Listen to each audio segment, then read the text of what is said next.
वास्तव में प्रजातंत्र में तो समाज ही राजा को बनाता है और समाज ही अपने स्थिति को बनाता है। नेतृत्व खड़ा हुआ, लेकिन नेतृत्व को समाज का प्रतिसाद मिलने के लिए समाज का परिवर्तन हुआ।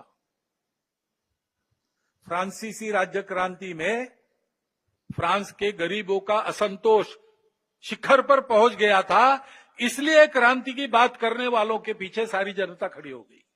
डॉक्टर बाबा साहब आम्बेडकर कहते हैं कि कोई बड़ा परिवर्तन होने के पहले समाज का एक बड़ा आध्यात्मिक जागरण होता है, ये नियम है। समाज परिवर्तन से व्यवस्थाओं का परिवर्तन होता है।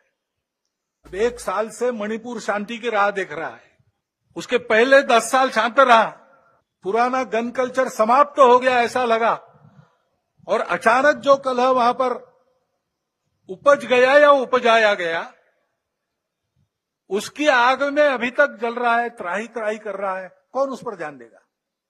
प्राथमिकता देके उसका विचार करना ये कर्तव्य है। बहुत काम करने पड़े हैं और ये काम केवल सरकारों को नहीं करने, इनकी भी चर्चा हम करते हैं, लेकिन केवल चर्चा करने से नहीं होता। इसके लिए समाज को सिद्ध होना चाहिए। वास्तव में प्रजातंत्र में तो समाज ही राजा को बनाता है और समाज ही अपने स्थिति को बनाता है। तो समाज ने अपने आप को खड़ा करना, ये पहली बात आवश्यक होती है। समाज परिवर्तन से व्यवस्थाओं का परिवर्तन होता है। दुनिया में सर्वत्र, दुनिया का इतिहास देखिए, यही हुआ है।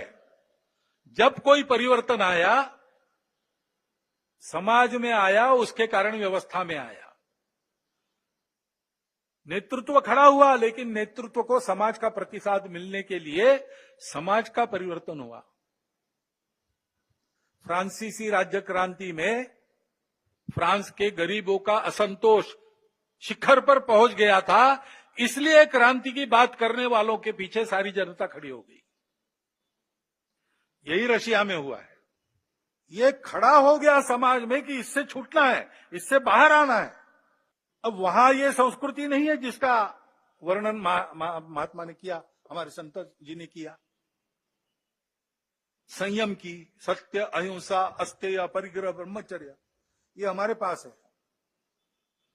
और इसलिए हमारे पास यही हुआ, लेकिन उसकी जो अभिव्यक्ति थी वो अलग प्रकार की, वो भारतीय अभिव्यक्ति थी। डॉक्टर बाबा साहब आम्बेडकर कहते हैं कि कोई बड़ा परिवर्तन होने के पहले समाज का एक बड़ा आध्यात्मिक जागरण होता है, ये नियम है।